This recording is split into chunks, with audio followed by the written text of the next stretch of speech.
Welcome students, कैसे हैं आप सभी लोग।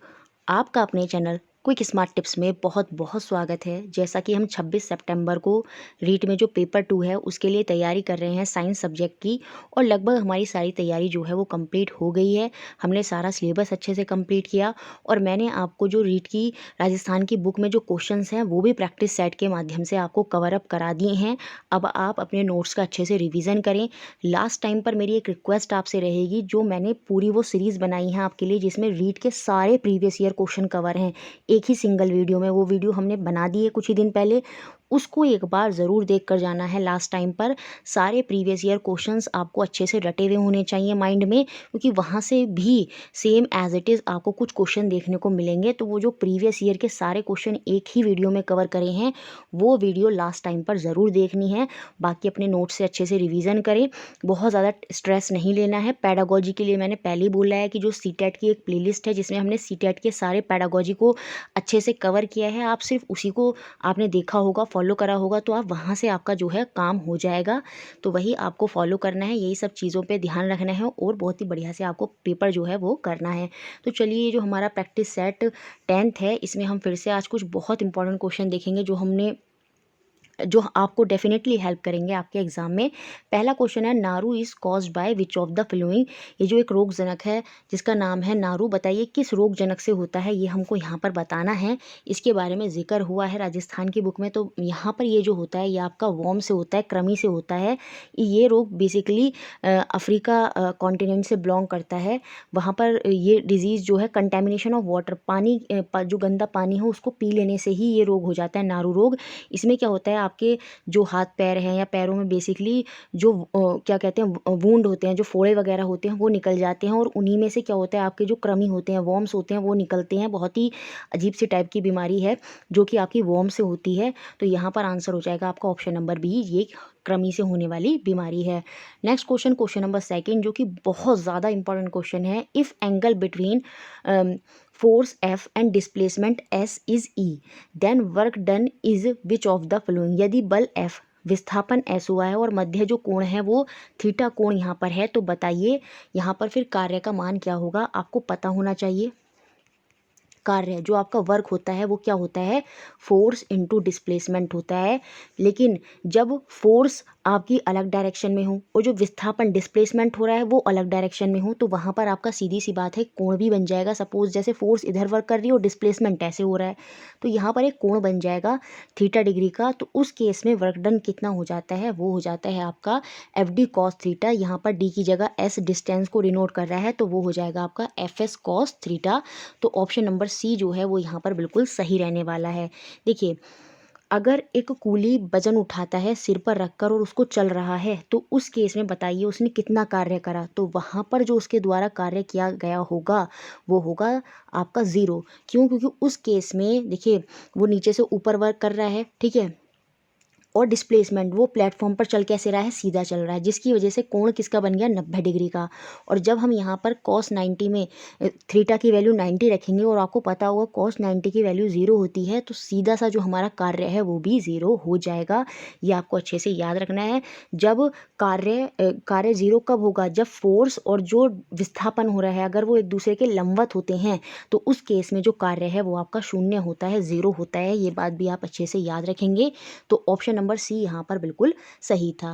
नेक्स्ट क्वेश्चन है, how much work is done in moving an object of mass 1 kg to the height of 4 metre. और यहाँ पर जी की वैल्यू दी है आपको 10 मीटर पर सेकेंड स्क्वायर। वैसे तो जी का जो मान है वो हमारा 9.8 होता है, ये आपको याद रखना है।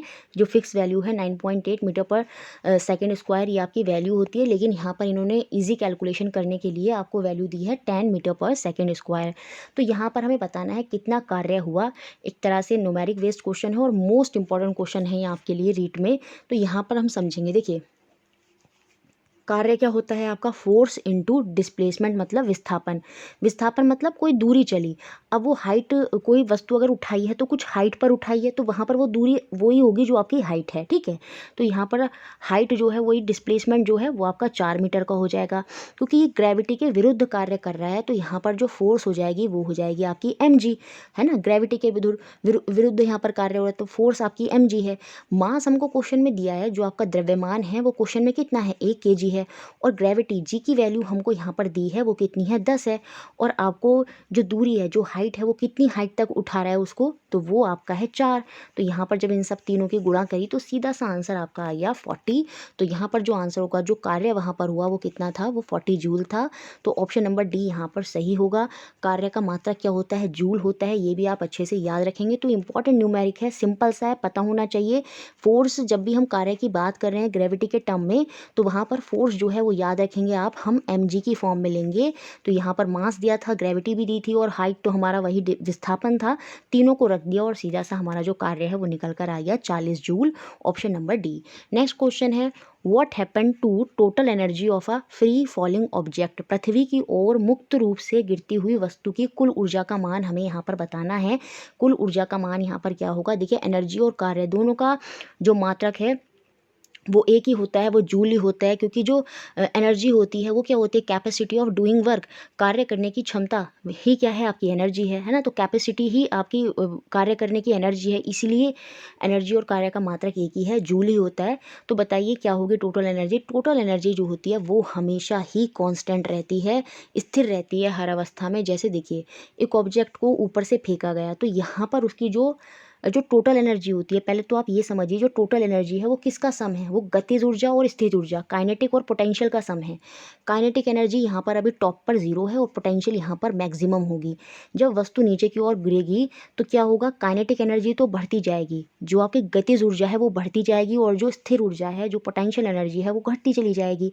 और जब सबसे नीचे आ जाएंगे तो यहाँ पर काइनेटिक एनर्जी सबसे ज़्यादा होगी और पोटेंशियल यहाँ पर आकर जब वस्तु रुक जाएगी तो पोटेंशियल जो है यहाँ पर कम हो जाएगी। तो कुल मिलाकर ये हो रहा है कि कहीं काइनेटिक एनर्जी 0 है तो पोटेंशियल एनर्जी ज़्यादा है, कहीं पोटेंशियल एनर्जी ज़्यादा है तो काइनेटिक एनर्जी 0 है, मतलब कम है। तो कुल मिलाकर हम ये कहेंगे जो टोटल एनर्जी है वो हमेशा कंजर्व है, वो कांस्टेंट ही है। और आपको पता ही होगा conservation law of energy, energy जो है वो हमेशा कंजर्व ही रहती है, कभी काइनेटिक बढ़ेगी कभी पोटेंशियल बढ़ेगी। तो कुल मिलाकर कंजर्व ही वहाँ पर होगा। तो ऑप्शन सी यहाँ पर बिल्कुल सही रहने वाला है। नेक्स्ट क्वेश्चन है, if velocity of an object become double then its kinetic energy will become how much. ये भी मोस्ट इंपॉर्टेंट क्वेश्चन है। देखिए ये जो प्रैक्टिस सेट आप कर रहे हैं, ये प्रैक्टिस सेट बहुत इंपॉर्टेंट है, यहाँ पर बहुत अच्छे क्वेश्चंस हैं। यदि एक वस्तु का वेग 2 गुना कर दिया जाए तो वस्तु की गतिज ऊर्जा हमें यहाँ पर बतानी है। सीधा सा अगर आपको फॉर्मूला पता है गतिज ऊर्जा का, हाफ mv², ये किस पर निर्भर कर रही है, मास पर, दैट इज द्रव्यमान पर। और किस पर निर्भर करती है, वेलोसिटी, जिसे हम हिंदी में वेग कहते हैं। तो काइनेटिक एनर्जी हमें यहाँ पर दिखा कि वेलोसिटी के स्क्वायर पर डिपेंड कर रही है। तो यहाँ पर वेलोसिटी को दुगना कर दिया गया, वेग को दुगना कर दिया गया, मतलब पहले अगर वेग 1 था तो 1 का स्क्वायर 1 ही था। अब वेग अगर दुगना कर दिया, 2 कर दिया गया, तो 2 का स्क्वायर कितना हो जाएगा, 4। तो काइनेटिक एनर्जी हमारी यहाँ पर कितनी हो गई, 4 टाइम्स हो गई, 4 गुनी हो गई। तो ऑप्शन डी यहाँ पर बिल्कुल सही है। नेक्स्ट क्वेश्चन, और इस क्वेश्चन को भी मैं वेरी इंपॉर्टेंट की लिस्ट में डालूंगी। What is the commercial unit of electric energy. विद्युत ऊर्जा का हमें यहाँ पर व्यावसायिक मात्रक बताना है, बताइए क्या होगा। तो यहाँ पर इसका जिक्र बुक में हुआ है, बुक में जब हम पढ़ते हैं थ्योरी तो वहाँ पर हमें देखने को मिलता है कि जो इलेक्ट्रिकल एनर्जी है उसका कमर्शियल यूनिट जो है वो है आपका किलोवाट आवर। ये आप अच्छे से, बहुत ही अच्छे तरीके से याद रखेंगे। तो option number C kilowatt hour यहाँ पर बिल्कुल सही हो जाएगा। नेक्स्ट क्वेश्चन है, और 1 किलोवाट में 1 किलोवाट में 3.6 इंटू 10⁻⁶ जूल होते हैं। ये भी आपको बात बहुत ही अच्छे से याद रखनी है, ये क्वेश्चन बहुत इंपॉर्टेंट है कि 1 किलोवाट में 3.6 इंटू 10⁻⁶ जूल आपके होते हैं। नेक्स्ट क्वेश्चन है, एक इंजन है जो मूव कर रहा है an object of 200 kg mass to the height of 50 metre in 10 second, find the power of the engine. एक इंजन है 200 किलोग्राम के द्रव्यमान का, एक वस्तु को 10 सेकेंड में 50 मीटर की ऊंचाई तक लेकर जाता है। तो यहाँ पर हमें इंजन की शक्ति बतानी है, पावर बतानी है। पावर क्या होता है, आपकी, आप जितना कार्य कर रहे हैं एक निश्चित समय में, है ना, कार्य जो आपका हो रहा है एक निश्चित समय में, वही क्या है, आपकी पावर है। तो सीधा सा फॉर्मूला होता है पावर का, वर्क अपॉन टाइम। तो जो कार्य आप कर रहे हैं एक निश्चित समय में वही क्या है, आपकी पावर है। तो वर्क अपॉन टाइम तो यहाँ पर फॉर्मूला होता है। टाइम हमको क्वेश्चन में दे दिया है कि 10 सेकेंड में ये पूरा हो रहा है प्रोसेस। तो यहाँ पर हमें पावर बतानी है, और पावर बताने के लिए पहले हमें वर्क पता होना चाहिए। अब आपको यहाँ पर फिर से वो पुराना वाला क्वेश्चन, वर्क निकालने के लिए क्या है, फोर्स इनटू डिस्प्लेसमेंट। यहाँ पर भी ग्रेविटी के विरुद्ध वो कर रहा है कार्य, तो फोर्स जो है वो mg की फॉर्म में होगी। और डिस्प्लेसमेंट, जो वस्तु पूरी एक जगह से दूसरी जगह उसने उठाई है, तो वो 50 मीटर है। तो सीधी सी बात है, mg की वैल्यू रखेंगे और 50 से उसके गुणा कर देंगे। मास भी हमको क्वेश्चन में दिया है, कितना है आपका 200 kg, और आपको g की वैल्यू भी दी है 10। सीधा सा इसको देखिए, यहाँ पर लिखा भी है। यहाँ पर वर्क निकालने के लिए हम mgh रखेंगे, 200 × 10 × 50 करेंगे, जिससे हमारी वैल्यू आ जाएगी आपकी कितनी, 1/100। आपकी जो वैल्यू है वो 1,00,000 जूल आ गई। और 1,00,000 जूल अब हमको वर्क पता चल गया, तो इसको सीधा सा हम पावर के फॉर्मूले में, पावर मैंने बता दिया कार्य करने की क्षमता, एक निश्चित समय में जितना कार्य हो रहा है वही आपकी पावर है। तो यहाँ पर कार्य था आपका कितना, 1,00,000 जूल का, और कितने सेकंड में हो रहा है, वो 10 सेकंड में हो रहा है। तो यहाँ से एक ज़ीरो यहाँ पर कट गया, तो ये आपका यहाँ पर कितना आ गया, 10,000 आ गया। कितना, 10,000 आपकी यहाँ पर बात हो रही है वाट की, लेकिन इसको किलो वाट में कन्वर्ट कर दिया इन्होंने, तो यहाँ पर 3 ज़ीरो गायब हो जाएंगे, जिसकी वजह से कितना हो जाएगा, 10 किलो वाट हो जाएगा। क्योंकि 1 किलो वाट में आपको पता होना चाहिए कितने होते हैं, आपके 1000 वाट होते हैं। तो यहाँ पर 1000 को हटाकर इन्होंने क्या कर दिया, किलो वाट लिख दिया, और 10 एज इट इज़ रहने दिया। ये बात भी आप अच्छे से इसमें याद रख सकते हैं। तो क्वेश्चन आपके लिए बहुत ही इंपॉर्टेंट था ये वाला। तो यहाँ पर जो आंसर आपका हो जाएगा वो हो जाएगा option number A, 10 kilowatt. मुझे लगता है ये आपको समझ में आया होगा। देखिए यहाँ पर डेफिनेशन भी लिखी है, ये मैंने देखा नहीं था। Power is defined as the rate of doing work और rate of transfer of energy. जो रेट ऑफ डूइंग वर्क हो रहा है एक टाइम में, वही आपका क्या है, पावर होता है। और ये जो न्यूमेरिक है बहुत इंपॉर्टेंट है, आप इसको अच्छे से याद रखेंगे। नेक्स्ट क्वेश्चन नंबर 8, जो कि आपका पेडागोजी का क्वेश्चन है। Good science education should be true to the child implies that science we teach should. एक अच्छे विज्ञान शिक्षा को बच्चे के प्रति ईमानदार होना चाहिए। इसका अर्थ यह है कि विज्ञान जो हम पढ़ाते हैं उसको कैसा होना चाहिए, उसको बच्चे के प्रति निष्ठ होना चाहिए और बच्चे के समझ में आने योग्य होना चाहिए। ट्रू टू द चाइल्ड का मतलब ही यही होता है। बच्चे के प्रति ईमानदार होने का मतलब ही यही है कि अगर आप कोई चीज़ पढ़ा रहे हैं तो वो बच्चे को समझ में आनी चाहिए। तो यहाँ पर जो आंसर होगा वो आपका ऑप्शन नंबर सी होगा, बच्चे को समझ आने योग्य होना चाहिए। ये इंपॉर्टेंट क्वेश्चन है, याद रखेंगे। तो ऑप्शन सी जो है वो यहाँ पर बिल्कुल सही है। नेक्स्ट क्वेश्चन की बात करते हैं। वीडियो अच्छा लग रहा है तो लाइक ज़रूर कर दें। अगर अभी तक किसी ने नहीं किया है तो लाइक ज़रूर बनता है, और लाइक आप कर दें। The spring will have maximum potential energy when. एक स्प्रिंग में अधिकतम स्थिर ऊर्जा कब होगी, जब आप उसे सबसे ज़्यादा खींचेंगे या फिर सबसे ज़्यादा आप उसे दबाएंगे, तो आपकी एनर्जी एक जगह स्टोर हो जाएगी। और जब एक जगह एनर्जी आपकी स्टोर होती है तो वही तो आपकी स्थिर ऊर्जा होती है। तो सीधी सी बात है, जब आप उसको खींच रहे हैं, पुल आउट कर रहे हैं, बाहर की तरफ को खींच रहे हैं, या फिर उसको कंप्रेस कर रहे हैं, दबा रहे हैं, संकुचित करते हैं, तो इन दोनों ही केस में आपकी जो पोटेंशियल एनर्जी है, स्थिर ऊर्जा है, वो मैक्सिमम हो जाएगी। तो आंसर यहाँ पर होगा आपका option number C, both A and B. Next question है वोल्ट। ये जो है ये किसका यूनिट है, ये हमको यहाँ पर बताने हैं। तो पोटेंशियल डिफरेंस है ना, विभवांतर का जो यूनिट होता है वो आपका वोल्ट होता है। तो ऑप्शन नंबर बी जो है वो यहाँ पर बिल्कुल सही होने जा रहा है, हो जाएगा। बाकी आपको पता ही होगा, करंट का एम्पियर होता है, चार्ज जो है वो कुलम के केस में होता है, वर्क जो है वो तो आपका जूल हो जाता है। तो यहाँ पर आपको अच्छे से याद रखना है, ये पोटेंशियल डिफरेंस का मात्रक होता है आपका वोल्ट। नेक्स्ट क्वेश्चन है 3 कंडक्टर ऑफ रेजिस्टेंस 1 ओम, 2 ओम, 2 ओम और 3 ओम कनेक्टेड है सीरीज में एक सर्किट में। तो हमें बताना है equivalent resistance in a circuit कितना होगा, तुल्य प्रतिरोध हमें यहाँ पर बताना है। किस में कनेक्टेड है, ये सीरीज में है, एक श्रेणी क्रम में लगे हुए हैं। और सीरीज में आपको पता होगा कि जब हम टोटल रेजिस्टेंस की बात करते हैं, और रेजिस्टेंस का मात्रा क्या होता है आपका ओम होता है, और यहाँ पर सारी जो यूनिट है वो ओम में ही दे रखी हैं, 1 ओम, 2 ओम और 3 ओम। तो सीरीज में हम क्या करते हैं, इन सबको जोड़ देते हैं। तो सीधी सी बात है, यहाँ पर 6 ओम हो जाएगा। तो ये किससे ज़्यादा है, ये मोर देन 3 ओम है। तो यहाँ पर सीधा सा आंसर होगा आपको ऑप्शन नंबर डी। ये पूछ रहा था कि जो तुल्य प्रतिरोध है बताइए वो कितना होगा, वो सीधी सी बात है 6 ओम है, तो वो 3 ओम से ज़्यादा ही है। तो ऑप्शन नंबर डी यहाँ पर बिल्कुल सही है। ठीक है, नेक्स्ट क्वेश्चन देखते हैं। क्वेश्चन नंबर आपका 12।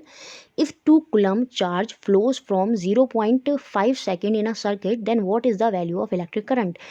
किसी विद्युत परिपथ में 0.5 सेकेंड में 2 कूलम आवेश प्रवाहित होते हैं, तो विद्युत धारा का मात्रक हमको एम्पियर में बताना है। देखिए, विद्युत धारा, जब मैं इलेक्ट्रिक करंट की बात करती हूँ तो वो क्या होता है, इलेक्ट्रिक करंट यही होता है कि एक यूनिट टाइम में जितने कूलम ऑफ चार्ज फ्लो कर रहे हैं वही आपका क्या है, इलेक्ट्रिक करंट है।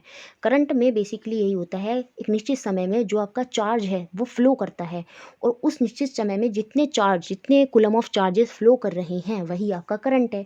तो यहाँ पर देखिए हमको समय भी दिया है और हमको कूलम की वैल्यू भी दी है, मतलब हमको चार्ज भी बताया है। तो यहाँ पर सीधा सा फार्मूला जो हो जाएगा वो हो जाएगा करंट का फार्मूला क्या हो जाता है कि number of charges that are flowing in unit time. तो यहाँ पर 2 कूलम चार्ज फ्लो कर रहा है कितने टाइम में, 0.5 सेकेंड में। पॉइंट हटेगा तो ऊपर 0 जाएगा, 5 4 जा 20।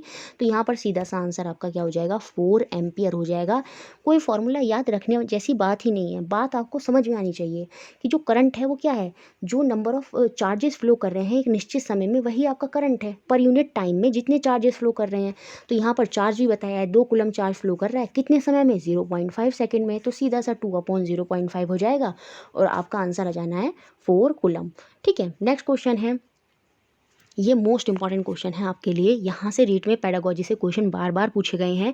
द फॉलोइंग स्टेप, जिनको प्रॉपर सीक्वेंस में अरेंज नहीं किया गया है तो हमको इनको अरेंज करके बताना है कि बताइए क्या जो यहाँ पर जो चरण है इनका सही क्रम क्या होगा, ये हमको बताना है।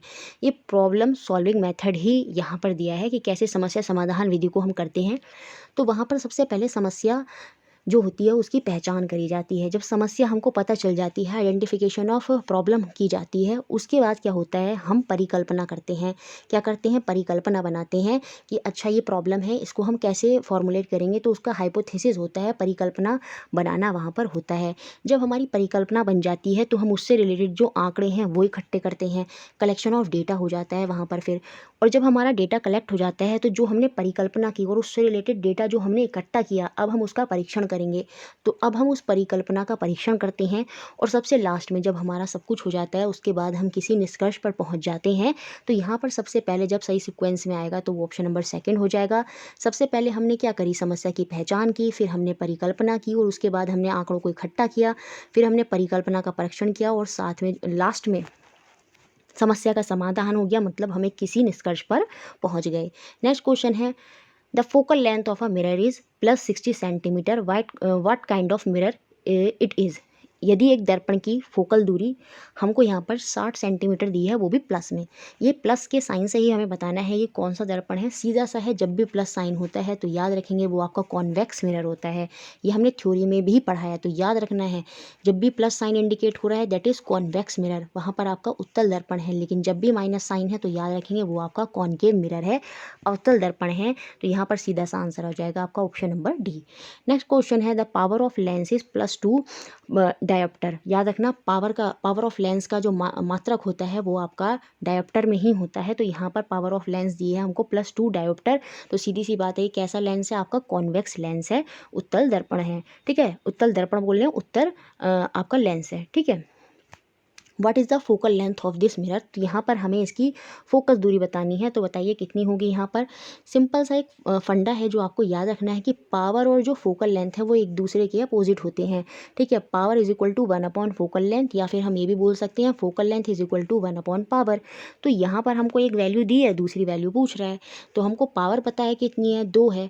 फोकल लेंथ हमको पता नहीं है, तो उसको पता करने के लिए फोकल ऊपर चला जाएगा, फोकस लेंथ आपकी ऊपर चली जाएगी और पावर जो है वो नीचे आ जाएगा। तो ये कुल मिलाकर 1/2 हो जाएगी आपकी फोकस दूरी। अब इसको सॉल्व करेंगे तो ये 0.5 मीटर में हो जाएगी। याद रखना ऑप्शन भी हमको यहाँ पर मीटर में ही दिए हैं, तो 0.5 मीटर यहाँ पर आपका आंसर हो जाएगा। कभी कभी ऑप्शन आपको सेंटीमीटर में दे देगा, तो 0.5 को सेंटीमीटर में कन्वर्ट करने के लिए उस केस में आपको उसको 100 से गुणा करना होगा। पॉइंट हटेगा तो यहाँ से 0 कट जाएगा, तो उस केस में आंसर आपका 50 सेंटीमीटर होता, क्योंकि हम इसको रिप्रेजेंट जो है वो सेंटीमीटर में ही करते हैं, बट यहाँ पर मीटर में दिया है। तो आपका आंसर हो जाएगा कितना, 0.5 मीटर, ऑप्शन नंबर सी। और अब आपको ये याद रखना है पावर और फोकस के बारे में कि अगर पावर दे तो फोकस निकालना है, सीधा सा 1 में रख देंगे उसको, तो आपका आंसर जो है वहाँ पर आ जाना है।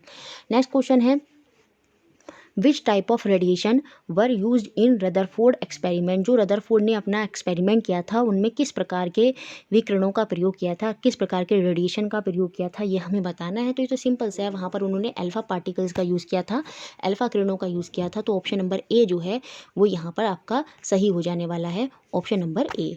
ठीक है, नेक्स्ट क्वेश्चन बढ़ते हैं आपका question number 17। What is the number of period and group, यहाँ पर जी में से याद रखेंगे group in modern periodic table, आधुनिक जो आवर्त सरणी है उसमें आवर्त और वर्गों की संख्या हमें यहाँ पर बतानी है। बहुत ही ज़्यादा इंपॉर्टेंट क्वेश्चन है ये आपके लिए। तो पीरियड आपके कितने होते हैं, पीरियड आपके 7 होते हैं। कितने होते हैं, 7 पीरियड होते हैं। और कितने ग्रुप होते हैं आपके 18 ग्रुप होते हैं। तो यहाँ पर सीधा सा आंसर आपका हो जाएगा ऑप्शन नंबर ए, 7 पीरियड होते हैं और 18 ग्रुप होते हैं। रख लीजिए 7 पीरियड 18 ग्रुप, 7 पीरियड 18 ग्रुप होते हैं। ये आपको अच्छे से याद रखना है। पीरियड्स आपके जो है वो इस तरह से हो जाएंगे 1 2 3 है ना, और ग्रुप जो है वो इस तरह से आपके चले जाएंगे। पीरियड जो हैं वो आपकी रोज़ हैं और जो ग्रुप हैं वो आपके कॉलम हैं। ये बात भी आप अच्छे से याद रखेंगे। तो 7 पीरियड होते हैं और आपके 18 ग्रुप होते हैं। नेक्स्ट क्वेश्चन है, plasma cell is a transformed form of which of the following, ये जो प्लाविका कोशिका होती है निम्न में से किस कोशिका का रूपांतरित स्वरूप होता है। ये इंपॉर्टेंट क्वेश्चन है, याद रखेंगे। ये बी लिम्फोसाइट, याद रखेंगे बी लसिका कोशिका का ही ट्रांसफॉर्म रूप होता है। तो बी लिम्फोसाइट यहाँ पर सीधा सा आंसर आपका हो जाने वाला है ऑप्शन नंबर ए। नेक्स्ट क्वेश्चन है जो कि मोस्ट इंपॉर्टेंट क्वेश्चन है रीड के लिए, विच of the following is the formula of washing soda, धावक सोडा जिसको हम बोलते हैं। वॉशिंग सोडा को हम क्या बोलते हैं, धावक सोडा। और इसको अदर नाम से किस नाम से जाना जाता है, अगर आपको वो पता है तो आप फार्मूला भी बता देंगे। उसको नाम से जाना जाता है सोडियम कार्बोनेट। तो यहाँ पर सीधा सा आंसर हो जाएगा आपका ऑप्शन नंबर डी, Na2CO3। ये तो सोडियम कार्बोनेट है और सोडियम कार्बोनेट को ही हम वॉशिंग सोडा बोलते हैं। तो option number D, sodium carbonate .10H2O यहाँ पर ये आपका आंसर हो जाएगा। ये किसका फार्मूला होता है, NaHCO3 सोडियम बाइकार्बोनेट का होता है ना, जिसे हम खाने का सोडा भी बोलते हैं। NaCl सोडियम क्लोराइड का हो जाता है। अच्छा ये बताइए किसका फार्मूला होता है, CaSO4 हाफ H2O। सारे ऑप्शन बिल्कुल इंपॉर्टेंट हैं, चारों ही ऑप्शन इंपॉर्टेंट है आपके लिए। ये किसका होता है फार्मूला, अच्छा इसका फार्मूला आप कमेंट बॉक्स में बताएंगे। बताइए किसका फार्मूला होता है, ये आपको अभी के अभी कमेंट बॉक्स में लिखना है कि CaSO4 कैल्शियम सल्फेट और आपका हाफ H2O, बताइए ये किसका फार्मूला होता है। चलिए मैं ही बता देती हूँ ये आपका किसका होता है, या फिर आपने कमेंट बॉक्स में लिख दिया होगा। ये आपका प्लास्टर ऑफ पेरिस का फार्मूला होता है। जबकि जो जिप्सम होता है उसका फार्मूला क्या होता है, CaSO4 2H2O, वो जिप्सम का होता है। ये भी अच्छे से याद रखेंगे। लेकिन अगर इस तरह से हाफ H2O लिखा है तो ये आपको अच्छे से याद रखना है, उस केस में वो प्लास्टर ऑफ पेरिस का फॉर्मूला हो जाता है। Next question, which element is in maximum abundance on earth, पृथ्वी में सर्वाधिक मात्रा में पाया जाने वाला तत्व है। यहाँ पर मेटल या नॉन मेटल नहीं लिखा है, सिंपल लिखा है कि कौन सा तत्व पृथ्वी पर सबसे ज़्यादा अमाउंट में पाया जाता है। तो वो पता ही होगा आपको, ऑक्सीजन होता है 46.1% अप्रॉक्स ये आपका पाया जाता है। ऑक्सीजन के बाद आपका क्या आता है, सिलिकॉन आता है, फिर आपका एल्युमिनियम आता है ना। इस तरह से आपको पता होने चाहिए। तो सबसे ज़्यादा मात्रा में जो है वो आपका ऑक्सीजन है, जो कि आपका एक नॉन मेटल है। अगर क्वेश्चन में मेटल पूछेगा तो उस केस में आपका एल्यूमिनियम हो जाएगा। 8 पॉइंट लगभग कुछ % होता है आपका एल्यूमिनियम, ये भी आपको अच्छे से याद रखना होगा। आयरन भी होता है, ये भी आपको पता होना चाहिए। आपकी जो अर्थ की क्रस्ट होती है उसमें ये सब पाए जाते हैं। नेक्स्ट क्वेश्चन है जो कि पेडागोजी से है, hand on activities and project form an integral part of learning of science, these learning experience primarily aim at, हस्त सिद्ध क्रियाकलाप और परियोजनाएं हम बच्चों को कराते हैं। ये वर्ड ही बहुत इंपॉर्टेंट है, हैंड ऑन एक्टिविटीज़ और प्रोजेक्ट ही साइंस में एक मोस्ट इंपॉर्टेंट वर्ड हो जाता है, जो कि एक पॉजिटिव पॉइंट होता है। ये एक इंटीग्रल पार्ट है आपका लर्निंग ऑफ साइंस का। तो बताइए इनका मुख्य फोकस क्या होता है, एम क्या होता है, ये हम क्यों कराते हैं। Assessing the student on practical skill, प्रौद्योगिक कौशलों पर छात्रों का मूल्यांकन करना। देखिए आप अगर बच्चे को कोई चीज़ सिखा रहे हैं तो उसका पर्पस ये नहीं होगा कि आप उसका मूल्यांकन करेंगे, उसका पर्पस होगा कि बच्चे को वो आया या नहीं आया, या बच्चे ने उससे उसके दिमाग में कोई बात गई या नहीं गई, वो मेन फोकस होगा। मूल्यांकन तो हम करेंगे इसके बेसिस पर, लेकिन ये इंपॉर्टेंट यहाँ पर नहीं होगा। तो मेरे ख्याल से ये ऑप्शन तो होगा नहीं। Keeping the student engage all the time, her time बच्चों को व्यस्त रखना, इसलिए हम उनको हैंड ऑन एक्टिविटीज मतलब खुद से करने वाली क्रियाएं करा रहे हैं, प्रोजेक्ट करा रहे हैं, नहीं ये तो बिल्कुल गलत है। मेंटेन डिसिप्लिन, डिसिप्लिन की बात तो हो नहीं सकती क्योंकि हम प्रोजेक्ट करते हैं, एक्सपेरिमेंट करते हैं, तो वहाँ तो बच्चे आपके बोलते ही हैं। Providing opportunity to student for extended learning, बिल्कुल यही होगा कि विस्तारित अधिगम के लिए छात्रों को अवसर प्रदान करने के लिए अपॉर्चुनिटी दे रहे हैं ताकि वो विस्तृत रूप में चीज़ों को समझ पाएँ, इसलिए हम उनको हैंड ऑन एक्टिविटीज़ और प्रोजेक्ट जो है वो कराते हैं। तो ऑप्शन डी जो है वो यहाँ पर बिल्कुल सही है। तो ये हमारे कुछ क्वेश्चन थे। जो कल का क्वेश्चन था आपसे पूछा गया था कि प्रोटीन सिंथेसाइजेस कहाँ होता है, तो वो आप लगभग सभी ने सही आंसर वहाँ पर दिया, राइबोसोम में वो होता है। और आज के लिए जो आपका क्वेश्चन है, व्हाट कॉजेज टाइड, ज्वार बाटा आने का कारण क्या होता है, ये आपको बताना है। वीडियो अच्छा लगा है लाइक करें, शेयर करें और इसी तरह हमारे साथ जुड़े रहें।